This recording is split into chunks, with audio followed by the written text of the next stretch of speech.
Pokemon in the 90s and early 2000s was quite different than it is today. The internet, for starters, the thing you're using to watch this video on, was nowhere near as advanced as it is today. That, and it wasn't a common thing kids just had regular access to.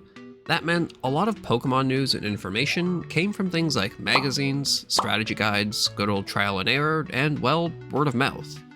Now, as you can imagine, in a world with little to no internet, cell phones, or an abundance of videos, websites, and forums like we have today, fact-checking these things wasn't the easiest, and with that came the playground rumors. Now, don't get me wrong, plenty of useful information was shared this way. Hell, half of the fun was figuring out cool Easter eggs, evolution methods, locations, Pokemon, etc., and sharing it with your friends at school the next day. But every now and again, people would spread tiny little lies in the playground. Some super niche, and some that spread like wildfire to the point where kids across the world were tricked by them. Today, we're gonna go over some of those. We're gonna start off strong with one of my personal favorites, the Mozdeep Space Station rumor.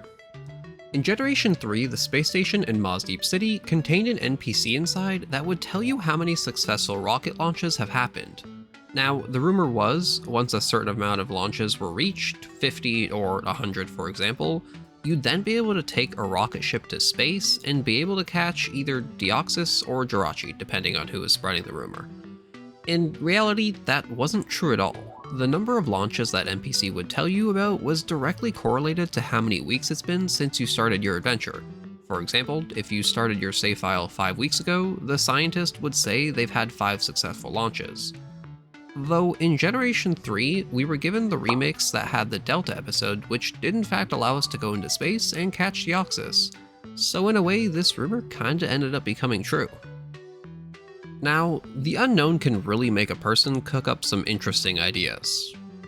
Not that unknown. How many times have you seen something off in the distance while you're playing a game and wondered what was there? In all types of games, fans often find themselves wondering what's beyond the barriers. Plenty of people go out of their way to glitch or hack themselves outside the map to see what mysteries they may uncover, and Pokemon was no different. I remember countless rumors involving areas you couldn't normally access in the game. Things like how you could apparently find wild Bulbasaur, Squirtle, and Charmander in the grass patches in Pallet Town, or the one about rare Pokemon spawning in that little grass patch by the daycare. That's just a few to name, but I think it's safe to say we've all heard a fake rumor involving some secret area to catch Pokemon that you couldn't access by normal means. Speaking of inaccessible areas, here's one you Gen 3 fans may know all too well. That being the secret room in Setopolis City. A house located in Setopolis, just below the Pokemon Center, contained 2 things: an old man and a room on the back wall blocked by a tree. The rumors varied depending on who was spreading them, but for the most part they involved some way to move the tree, like using cut or strength, and well, what was in that said room varied as well, things like rare items and or Pokemon. In reality, none of these were true, and well, it was actually a feature from the Japanese games that got removed. The idea for the room was to use e-reader cards to unlock some extra trainer battles, though seeing as the e-reader wasn't very successful outside of Japan, the feature was removed and we were left with the blocked off room forever taunting us with its hidden treasures.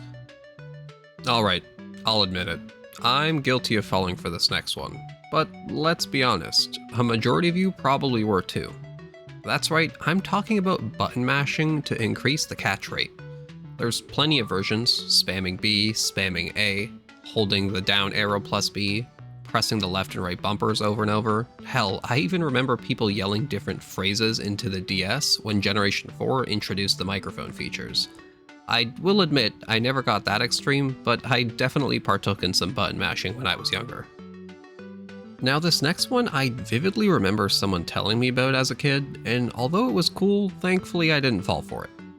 In Vermilion City, I'm sure you know, there's a big empty plot of land with an old man and his Machop prepping it for construction. The rumor I was told was if I beat the Elite Four 100 times, a new gym would be built in that spot that you yourself would run. Now looking back at it, I can see why I didn't believe it as a kid. For starters, Vermilion City already has a gym. In reality, any other building he could have told me would have been a whole lot more believable than a second gym in Vermilion City, so I can kinda see why I didn't fall for that one. Up next, Mirage Island. Now you may be asking yourself, Professor, Mirage Island is real, and well, you'd be correct, but because of how rare it was, it sparked a lot of rumors in and of itself. Let's start by explaining how the island works. In Generation 3, on Route 130, there was a very small chance of an island appearing. How small, you ask? Well, without getting too into it, the game generated a random number between 0 and 65,536 every day. In order for Mirage Island to appear, that randomly generated number had to match the first 2 digits of a personality value of a Pokemon in your party. Meaning, you had a 1 in 65,536 chance of Mirage Island appearing per party Pokemon. So even if you had a full party of 6, all of which had different personality values, that would still only be a 1 in 10,923 chance. To put that into perspective, the Gen 3 shiny odds are 1 in 8,192, meaning unless you're specifically hunting Mirage Island and bringing out multiple new Pokemon from your PC, you'd have a better chance at finding a shiny than you would at finding Mirage Island. Now, after that whole crazy spiel, you gotta admit, that all sounds just as crazy, if not crazier than half of the rumors we've discussed so far. An ungodly chance at a magical island appearing out of thin air? Yeah, right. It sounds so far-fetched to even be true, so as you could imagine, not many people believed it or got the chance to experience Mirage Island for themselves. And those who did believe, well, they weren't safe either.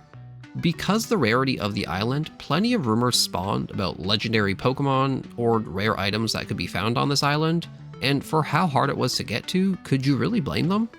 In reality, the only Pokemon you could find on that island were wild Wynots and a Lychee Berry, both of which you couldn't find anywhere in Hoenn, so they were rare but a little underwhelming considering the odds of getting to the island. Alright, we all knew this one was coming. This list wouldn't be complete without at least mentioning the rumor about Mew hiding under the K-Truck. It's hands down the most known Pokemon rumor by far, so it doesn't need much explanation, but definitely deserves a spot in this video for how many poor children fell for the false hope of finding a Mew under that truck. In a world where there's instantly videos, tutorials, forums, and everything in between the second a game is launched, hell, sometimes even before that, this whole era of mysteries and rumors is more so a thing of the past. Whether that be for better or worse is up to you. Having all the information you could possibly need at your fingertips is super convenient, but at the same time, there was something special about spending hours trying to solve a mystery in Pokemon. Being both frustrated yet excited knowing that tomorrow you could meet up with your friends at school hoping maybe they solved it or at least learned something that could help. Now, sure, sometimes those things were fake rumors, and that sense of wonder and mystery is kind of what made it fun. Sometimes they were fake, but sometimes they weren't, and oh boy, there was no better feeling than when you finally solved something on your own. Whether that was a legendary quest like learning Braille to obtain the Regis in Gen 3, or small little victories like finally making it out of those tedious ice caves. God, I hated those things. Anyways, this is where you guys come in. I want to end this video off asking you guys to drop rumors down in the comments. They can be your favorite rumors, super niche rumors, funny stories about rumors you fell for as a kid, anything goes. Just drop them down in the comments so I can read them. Until next time, keep exploring, keep catching, and as always, stay legendary.